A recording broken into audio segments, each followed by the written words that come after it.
분노를 대체 사용하다니 이게 무슨 말이냐.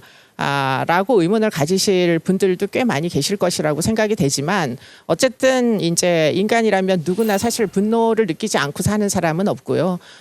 희노애락 중에서 뭐 가장 기본적인 감정이 분노이기 때문에 이런 이제 분노는 범죄자들만 느끼는 것은 절대 아니죠. 그러나 어떤 사람들은 분노를 느끼고 그걸 범죄 행위로 저지르는 사람들이 있는가 하면 그렇지 않은 대다수의 사람들은 분노를 느끼고도 아주 잘 적절히 조절을 하기도 하고 경우에 따라서는 분노가 사회를 바꾸는 아주 강력한 에너지가 되기도 합니다. 그렇기 때문에 우리가 오늘 분노에 대해서 한 번쯤은 다시 생각을 해보자. 무작정 분노 조절 범죄다 하고서는 그냥 덮어버릴 일은 아니기 때문에 여러분들과 조금 더 한 번쯤은 좀 비판적으로 한번 생각을 해보자. 이런 차원에서 제목을 분노 어떻게 사용할 것인가 이렇게 정했습니다. 뭐 요즘 워낙 그 끔찍한 범죄들이 많이 있는데요. 뭐 꼭 살인 사건이 아니라도 분노 때문에 그야말로 뭐 여러 가지 해프닝이 벌어지기도 하는데요. 그 중에 하나가 이제 보복 범죄라는 겁니다. 뭐 내 앞에 끼어들었다는 이유만으로 고속도로에서 마구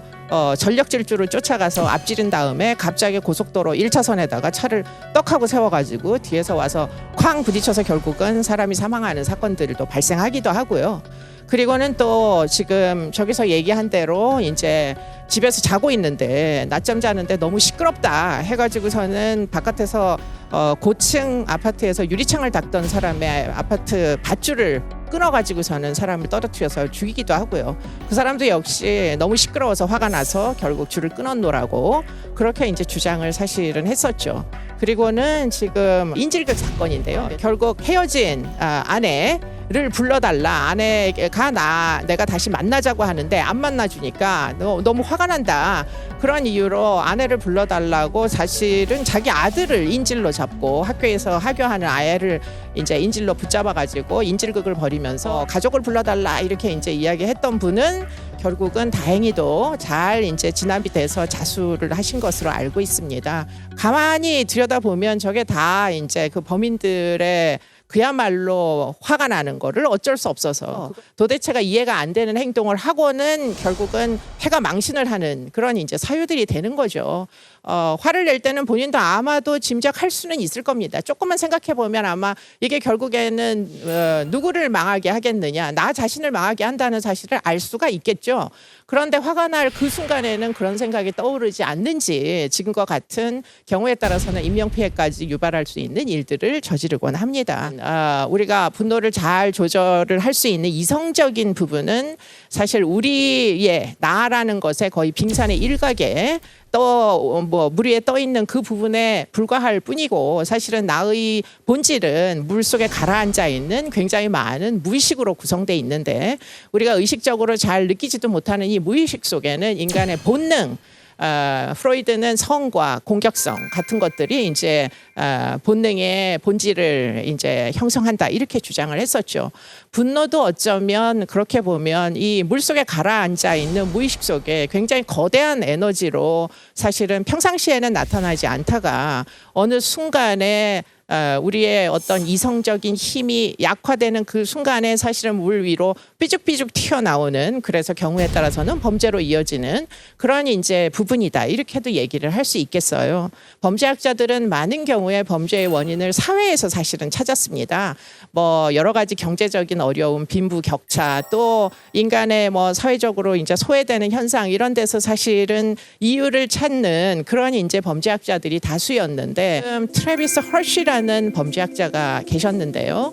그분은 결국에는 프로이드하고 굉장히 유사한 사회학자지만 심리학자와 같은 어떤 인간을 바라보는 관점에서는 대단히 유사한 설명을 했는데 많은 사람들이 범죄는 가난하기 때문에 일어나는 거다 또는 뭐 계층 간의 갈등 때문에 일어나는 거다 또는 도시화가 되고 인간들이 그 도시 속에서 현대 문명 속에서 소외가 되는 것들 때문에 발생하는 거다 이런 다양한 거시론적인 범죄의 원인을 사회 구조적 원인에서 찾았지만 이 트래비스 헐시라는 사람은 아마도 그 원인은 어쩌면 인간 내부에 있을 수가 있을 것이고 그 인간 내부의 비이성적인 면을 사실은 통제하는 구조가 결국은 범죄를 일으키지 않게 하는 것이다. 이렇게 이제 주장을 하셨더랬죠. 우리가 뭐 살다 보면 화가 날 때도 있잖아요. 화가 나면 나를 화나게 한 자에게 가서 항심을 품고 보복하고 싶다. 적대감을 느끼고 가서 한 대라도 쥐어받고 싶다. 이런 생각을 누구나 사실 합니다. 회사를 다닐 때도 나에게 모욕을 하는 상사에게 가서 내가 언젠가는 한번 꼭 만취하고 있을 때 가서 발길질이라도 한번 내가 모르게 몰래 가서 한번 해야지. 이런 생각들을 사람들은 보통 하죠. 뭐 부부간에도 이제 여러 가지 갈등이 있으면 자고 있는데 가가지고 한 번쯤은 머리를 한번 콱 쥐어박아 보고 싶다. 이런 생각을 우리가 할 수밖에 없죠. 그게 인간의 본능입니다. 누구나 범죄를 느끼고요. 화나게 하는 것들은 언제나 있고 우리가 목표 달성을 하지 못하는 좌절을 느낄 때마다 사실은 굉장히 분개하면서 이제 자책하기도 하고 그렇죠. 곰곰이 여러분들도 자신들에게 물어보세요. 내가 왜 그러면 폭력 행위를 하지 않느냐. 나에게 씨약점을 준 교수님을 찾아가서 한 번쯤은 교수님 발을 걸어가지고 한번 넘어뜨려 보고 싶기도 하고 실제로 연대에서 그런 일이 있었죠. 사제폭탄을 가지고 가서 항심을 품은 교수님이 이제 다치도록 사제폭탄을 설치해놓고 한번 나를 이렇게 고통을 준 사람에게 내가 보복을 꼭 하겠다. 이렇게 이제 행동으로 옮기는 사람들도 가끔 있습니다. 그런데 왜 여러분들은 그와 같은 행동을 하지 않나요? 곰곰이 생각해 보면 그 이유가 사실은 굉장히 여러 가지 이유가 있죠. 저는 어린 시절에 친구들하고 주먹질을 하거나 전 연년생 동생이 있는데 동생이랑 주먹질을 하지 않는 이유 중에 하나는 제가 그렇게 뭔가를 이제 잘못하는 행위를 할 때마다 우리 엄마가 사실은 굉장히 눈물을 흘리면서 슬퍼하셨던 게 기억이 났었습니다. 또 저에게는 할머니가 계셔가지고 제가 어디서 넘어져서 무릎팍이 깨지면 할머니가 눈물을 보이시는 경우들도 있었고요. 그렇기 때문에 그 엄마와 할머니를 실망시키기 싫어서 내가 어떻게든 잘 내가 스스로를 관리를 해야 되겠다 이런 생각을 아주 어린 시절에도 했던 것이 기억이 납니다.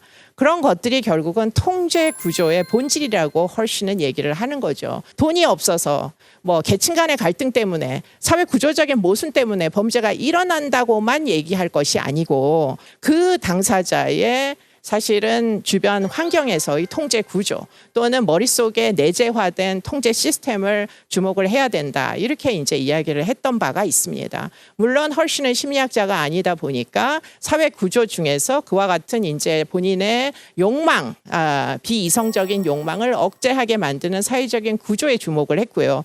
그 중에 굉장히 중요한 기관이 있다. 그게 뭐냐? 아까도 말씀드린 대로 가정이 가장 그 기본적인 기능을 하는 거고요.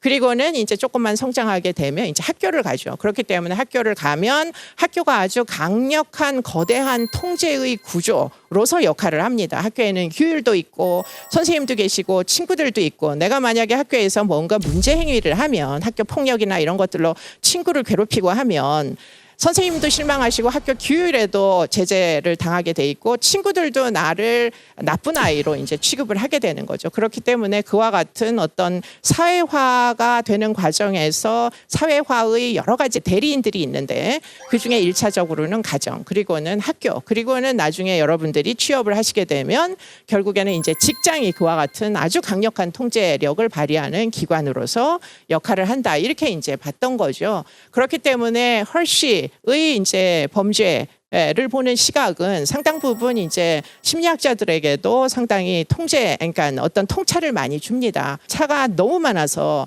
뭐 거의 한 이 그러니까 블럭을 가는데 거의 한 30분씩 차가 이제 정체가 되면은 누구나 화가 나죠. 사실 한편으로는 우리가 무슨 생각을 합니까? 가서 그냥 들이받아버릴까 이런 생각을 할 수 있죠. 그죠? 굉장히 분노는 자연스러운 것이기 때문에 저도 느끼고 여러분들도 느끼고 모든 운전자들은 다 똑같은 걸 느낄 거예요. 그런데 어떤 사람은 들이받아서 충돌을 하는 사람이 있고 어떤 사람들은 그 순간에 브레이크를 밟는 사람이 있습니다. 그러면 그 브레이크를 밟는 이유가 뭔지를 밝히는 게 어쩌면 범죄가 왜 발생하는지를 설명하는 것보다는 브레이크를 밟는 원리를 설명하는 게 훨씬 더 범죄를 설명하는 데 도움이 될 거다. 이런 시각을 이제 제공한 사람이 헐시 해주시고 그것을 개인 내로 끌어들인 사람들이 어쩌면 범죄 심리학자들이다 이렇게 봐도 사실은 과언이 아닐 것입니다. 그리고 여러분들 맨 처음에 태어나면 어떤 모습이에요? 영아들은 아무 데서나 먹고 아무 데서나 싸고 아무 때나 자야 되는 그런 본능적인 존재 자체죠. 아무것도 억제할 게 없어요. 그게 본능이고 비이성적인 인간의 뭐 어떻게 보면 성욕, 식욕, 배설욕 그런 것들이죠. 그건 원래 억제할 수가 없는 것들이에요. 그런데 우리가 태어나서 곰곰이 생각해 보면 처음에 언제 억제에 대한 훈련을 처음 받는가 하고 생각해 보면 사실은 기저귀 뛸 때입니다. 기저귀를 차고 있으면 아무 데서나 싸고 아무 때나 쌀 수 있는데 문제는 한 2살 정도 되면 엄마와 굉장히 깊은 신뢰관계에서 엄마가 처음으로 나에게 굉장히 고통스러운 억제 기제를 훈련을 시키죠. 기저귀를 떼고 아기 변기에서 여기서만 오줌을 싸야 한다. 여러분들 혹시 아이를 안 키워보셨으면 애완견들 키워보신 경험들을 한번 생각을 해보세요.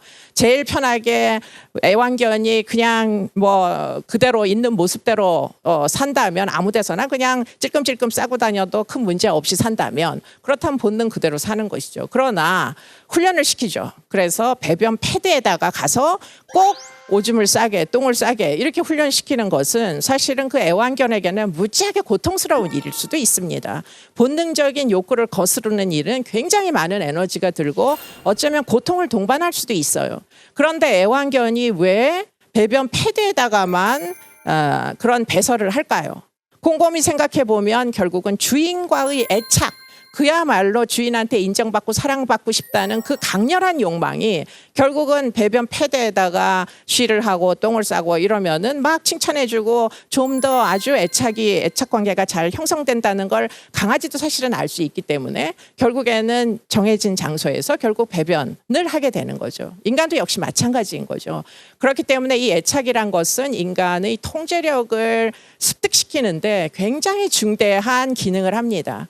우리가 아마도 아주 범죄력이 진전이 많이 된 연쇄살인범들이나 또는 묻지마 범죄자들을 만났을 때 우리가 면담을 하다 보면 공통적으로 뭐 완전히 100%는 아니지만 상당한 숫자들이 비슷한 경험을 갖고 있다는 거를 굉장히 많이 느끼게 되는데 그 이제 비슷한 요인 중에 제일 크게 공통점이다라고 느끼는 것은 아주 어린 시절에 평범한 가정에서 성장하지 않았다는 사실들입니다. 인간이 인간을 믿는 데에 사실은 이 부모와의 관계가 어린 시절에 5세 이전에 굉장히 필요한데 그 기본적 신뢰를 형성하지 못한 사람들이 결국은 아주 강력한 범죄자가 된다는 것을 우리가 쉽게 발견을 합니다.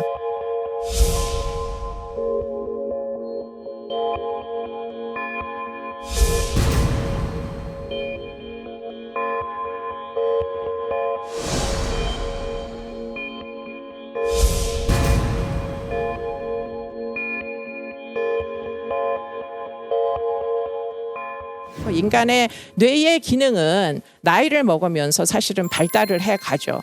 어린 시절에는 아까도 말씀드렸지만 태어나자마자 영아는 자기 통제력이 아직은 발달되지 않은 상태로 태어납니다. 그리고는 그런 통제력이 발달되지 않은 상태는 그대로 뇌의 구조에 그대로 반영되어 있어요. 그중에서 우리가 주목하는 것은 헐슈가 얘기했던 통제력이라는 게 그 뇌의 구조 중에 어느 부분에 있을까 하는 것이 사실은 심리학자들이 이제 궁금하게 여긴 것입니다. 사회학자들은 아무래도 사회 구조적인 설명으로 이제 이야기들을 했지만 그것이 내면화된 신념이라는 게 대체 어딘가에는 있을 텐데 인간 속에 도대체 어디 있겠느냐? 여러분들 가슴 속에 있을까요? 아니면 위장 속에 있을까요? 대체 어디 있겠느냐는 거예요. 그런데 많은 연구자들이 연구를 해보니까 인간의 고등한 정신작용은 중추신경계에 의해서 이루어지고 그 중추신경계의 생긴 모습도 어린 시절에 생긴 모습하고 어른이 됐을 때 생긴 모습이 다 달라지면서 결국 이 발달의 과정을 통해 가지고 뉴런들이 아주 세분화되고 아주 정밀한 방식으로 진전돼 나가는 거다. 이런 사실들을 이제 발견하기 시작한 거죠.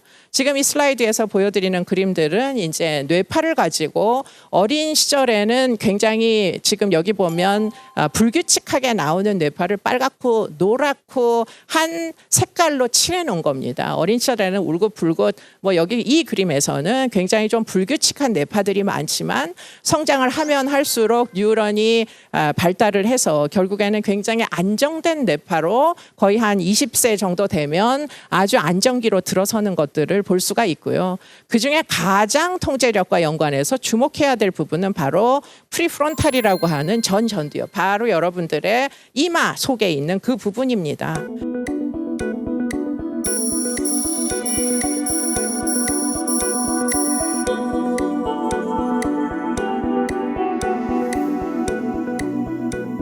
그렇기 때문에 그 부분에 있는 뉴런들이 아주 막대한 양으로 늘어나고 세분화됨으로 해가지고 결국은 그 뉴런의 고등한 정신작용을 통해가지고 사실은 인간이 가지고 태어난 프로이드가 얘기했던 그 물 밑에 가라앉아 있는 비이성적인 무의식, 화나고 뭐 아무 데서나 성폭행하고 싶고 아무 때나 먹고 싶고 싸고 싶고 이런 인간의 욕망들을 결국은 여러분의 이 전두엽에 있는 뉴런의 다발들이 사실은 컨트롤하게 된다는 거죠. 그 뉴런의 다발들이 사실은 어쩌면 인간을 범죄로 저지르지 않도록 만드는 굉장히 중대한 기관일 가능성이 높다라는 것들이 오늘날의 신경과학자들이 이야기하는 내용들입니다. 그러면 한 가지 생각을 해볼 수 있는 게, 그러면 범죄를 아주 끔찍하게 폭력행위를 평생 동안 반복하는 자들은 프리프론탈이 그렇지 않은 여러분들처럼 자기 통제력이 있는 사람들에 비해서 뭔가 이 전두엽 기능이 차이가 있는지 사실 굉장히 궁금하잖아요. 그런 이제 연구들을 2000년대 들어서는 굉장히 많은 이제 심리학자들이 하기 시작합니다. 그래서 알아낸 사실들이 여러 가지가 있는데 그 중에 한 가지 특이성이 있는 집단을 발견하게 됐는데 그 집단이 바로 사이코패스라는 집단이에요.